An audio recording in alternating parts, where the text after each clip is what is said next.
Hello friends, IP tutorial में आपका स्वागत है।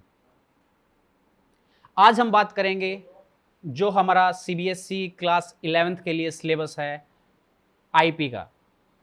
IP stands for information practices, आपको पता है, और जो सब्जेक्ट कोड है हमारा वो 065। तो आज हम सिलेबस को डिस्कस करेंगे क्योंकि एवरी ईयर कुछ ना कुछ सिलेबस चेंज होता रहता है।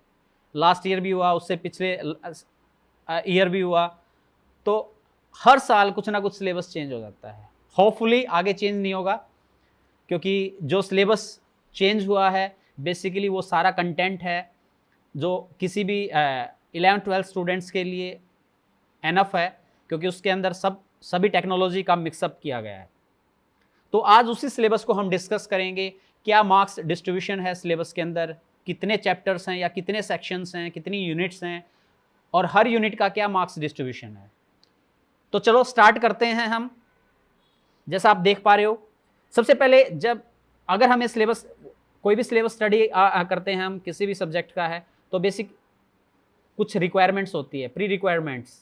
लेकिन यहाँ पर हमारे आईपी के सिलेबस में ऐसी कोई रिक्वायरमेंट्स नहीं है, क्योंकि कोई भी स्टूडेंट है जिसने पहले नहीं पढ़ रखा है वो भी पढ़ सकता है। ऐसी कोई प्रॉब्लम नहीं है कि बेसिक कुछ सब कुछ आना चाहिए उसको, वो इनिशियली स्टार्ट कर सकता है, नो प्रॉब्लम। क्योंकि बेसिक्स जो है कंप्यूटर का वो आप छोटी क्लासेस में भी पढ़ते आ रहे हो, तो जो भी कॉन्सेप्ट्स हैं वो इनिशियल कॉन्सेप्ट्स हैं, बेसिक कॉन्सेप्ट्स हैं, वो आप इजीली स्टार्ट कर सकते हो।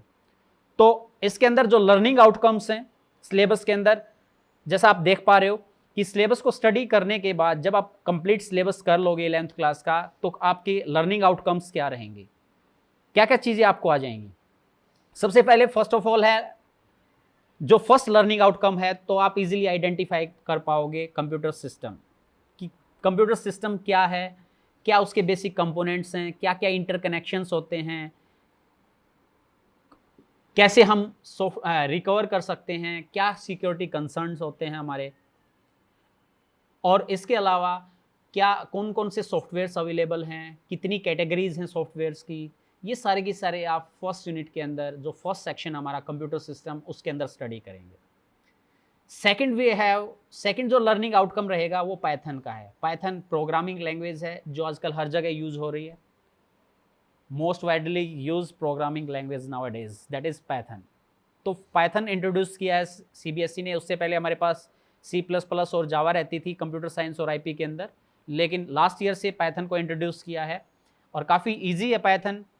कुछ सिंटैक्स को फॉलो करना है, सिर्फ हम इजीली प्रोग्रामिंग कर सकते हैं। तो वो पाइथन को स्टडी करेंगे, उसके डाटा टाइप्स, लिस्ट, डिक्शनरीज, अलग अलग टॉपिक्स हैं उसके अंदर।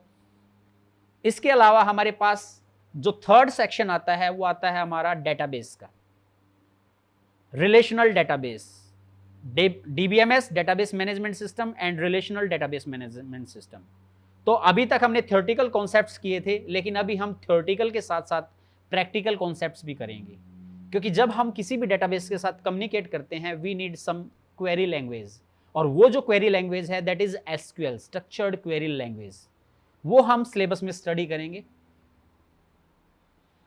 जो लास्ट सेक्शन है हमारा वो है emerging trends in information technology.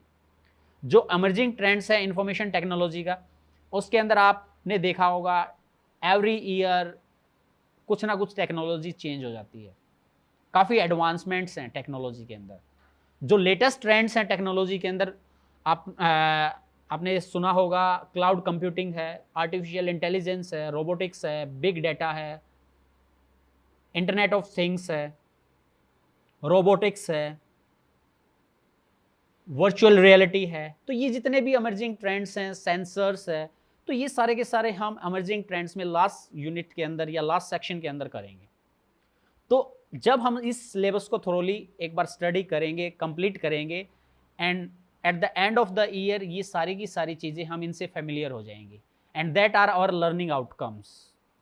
अब हम बात करते हैं मार्क्स डिस्ट्रीब्यूशन की, कि कौन सा चैप्टर या कौन सी यूनिट, कौन सा सेक्शन कितने मार्क्स का है। तो जैसा आप देख पा रहे हो, सबसे पहले हमारे पास है introduction to computer system.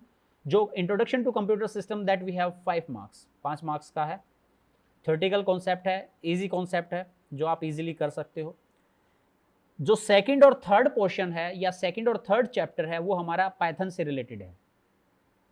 Second जो चैप्टर है वो बेसिक ऑफ पाइथन है जो 25 मार्क्स का है, और जो हमारा थर्ड चैप्टर है वो है डेटा हैंडलिंग यूजिंग नम्पी। क्योंकि जो बेसिक ऑफ पाइथन है उसमें बेसिक कॉन्सेप्ट स्टडी करेंगे हम पाइथन के, जो बिल्कुल बेसिक्स हैं, क्योंकि जब भी कोई आप प्रोग्रामिंग लैंग्वेज करते हो तो सारे के सारे बेसिक कॉन्सेप्ट्स करने पड़ते हैं। उसमें डेटा टाइप्स क्या होते हैं, पाइथन के क्या क्या फीचर्स हैं, क्या क्या लिमिटेशंस हैं, उसको कैसे रन करते हैं, कैसे इंस्टॉल करते हैं, कितने टाइप के ऑपरेटर्स हैं, कंडीशनल स्टेटमेंट्स कौन कौन सी होती है, लूप्स कौन कौन से होते हैं, लिस्ट क्या है, डिक्शनरी क्या है, ये सारे के सारे जितने भी कॉन्सेप्ट्स हैं हर प्रोग्रामिंग लैंग्वेज के अंदर आप स्टडी करोगे। तो इसके अंदर भी हमारे प्रोग्रामिंग लैंग्वेज में हमें ये स्टडी करने हैं, तो वो सारा बेसिक कॉन्सेप्ट्स के अंदर हम क्लियर करेंगे। तो वो जो है हमारा मार्क्स डिस्ट्रीब्यूशन वो है हमारा 25 मार्क्स का। इसके बाद जो नेक्स्ट चैप्टर है वो आ जाता है एडवांस कॉन्सेप्ट डेटा एनालिसिस के लिए। तो जो पाइथन है वो हमें प्रोवाइड करता है, एक मॉड्यूल प्रोवाइड करता है, नम्पी पाइथन बोलते हैं, न्यूमेरिकल पाइथन बोलते हैं। न्यूमेरिकल पाइथन में बेसिकली क्या है, जो भी हमारे पास डाटा है, suppose we have large amount of data और उसको हमें एनालाइज करना है, मीन मोड निकालना, स्टैंडर्ड डेविएशन निकालना है, तो वो काफ़ी, अगर हम मैनुअली निकालते हैं काफ़ी डिफिकल्ट हो जाता है। और पाइथन ये ऑप्शन प्रोवाइड कर रही है यूजिंग दैट मॉड्यूल कि हम इजीली डाटा को एनालाइज कर सकते हैं और वो भी यूजिंग डिफरेंट फंक्शंस। तो ये सारा का सारा हम इसके अंदर data handling using NumPy numerical Python के अंदर स्टडी करेंगे, and that consist of 15 marks. जो फोर्थ चैप्टर हमारा वो है regarding database concept, structure query language, जिसके अंदर एडवांटेज ऑफ डेटाबेस पढ़ेंगे, डिसएडवांटेजेस पढ़ेंगे हम, इसके अलावा रिलेशनल डेटाबेस पढ़ेंगे, एसक्यूएल के फीचर्स पढ़ेंगे, स्ट्रक्चर क्वेरी लैंग्वेज क्या है, इंसर्ट कमांड क्या है, जो एसक्यूएल की कुछ कमांड्स हमारी data definition language, data manipulation language commands हैं, अपडेट कमांड है, एल्टर कमांड है, ये सारी की सारी कमांड्स जितनी भी हैं ये सारा का सारा एसक्यूएल के कॉन्सेप्ट में और डेटाबेस के कॉन्सेप्ट में पढ़ेंगे, और ये चैप्टर हमारा 20 मार्क्स का है। फिर जो लास्ट चैप्टर आता है हमारा वो है इमर्जिंग ट्रेंड्स, जिसके अंदर मैंने आपको बताया कि अलग अलग कॉन्सेप्ट्स हैं जो लेटेस्ट ट्रेंड्स हैं उसके बारे में डिस्कस करेंगे, और ये जो टॉपिक है वो हमारा 5 मार्क्स का है। तो इसी तरह सारा कवर अप करने के बाद वी हैव 70 मार्क्स थ्योरी। तो हमारा जो सिलेबस है, सिलेबस के अंदर वी हैव 70 मार्क्स थ्योरी, और जो 30 मार्क्स बचते हैं वो हमारा प्रैक्टिकल है। तो इस ट्यूटोरियल में मैंने आपको बताया है कि what is the marks distribution for the class 11th IP subject according to CBSE pattern, कि हमारे मार्क्स डिस्ट्रीब्यूशन क्या है, टॉपिक्स क्या क्या हैं, चैप्टर्स क्या क्या हैं, उन चैप्टर्स में हम क्या क्या स्टडी करेंगे।